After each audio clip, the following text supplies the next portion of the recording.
ఎన్నికల్లో జనసేన పోటీ చేసిన అన్ని స్థానాలలో విజయం సాధించి సంచలన విజయాన్ని సొంతం చేసుకుంది. అయితే జనసేన సక్సెస్ కు క్లీంకారా సెంటిమెంట్ కూడా కలిసొచ్చిందని నెటిజన్లు కామెంట్లు చేస్తున్నారు. క్లీంకారా రియల్ గేమ్ చేంజర్ అంటూ నెటిజన్లు సోషల్ మీడియా వేదికగా అభిప్రాయపడుతున్నారు.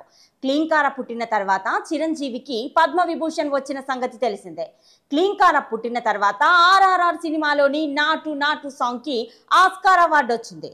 చిరంజీవి చరణ్లకు క్లీంకారా వల్ల అదృష్టం కలిసొచ్చిందని కామెంట్లు వినిపించగా, ఈ ఎన్నికల్లో పవన్ ఎమ్మెల్యేగా గెలవడంతో పాటు జనసేన నుంచి పోటీ చేసిన ప్రతి అభ్యర్థికి విజయం దక్కింది.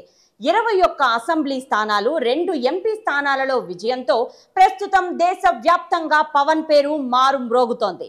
పవన్ కు దక్కిన విజయం సాధారణ విజయం కాదని సోషల్ మీడియా వేదికగా కామెంట్లు వ్యక్తమవుతున్నాయి. క్లీంకారా మెగా ఫ్యామిలీలోకి అడుగుపెట్టిన తర్వాత మెగా ఫ్యామిలీ తలపెట్టిన పనులన్నీ విజయవంతం అవుతున్నాయని, రామ్ చరణ్ గేమ్ చేంజర్ సినిమాతో బిగ్గెస్ట్ బ్లాక్ బస్టర్ హిట్ ను అందుకోవడం ఖాయమని నెటిజన్ల నుంచి అభిప్రాయాలు వ్యక్తమవుతూ ఉండడం గమనార్హం.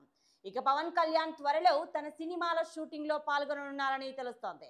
మరో నెల రోజుల వరకు పవన్ షూటింగ్లలో పాల్గొనే ఛాన్స్ అయితే లేదని కామెంట్లు వినిపిస్తున్నాయి.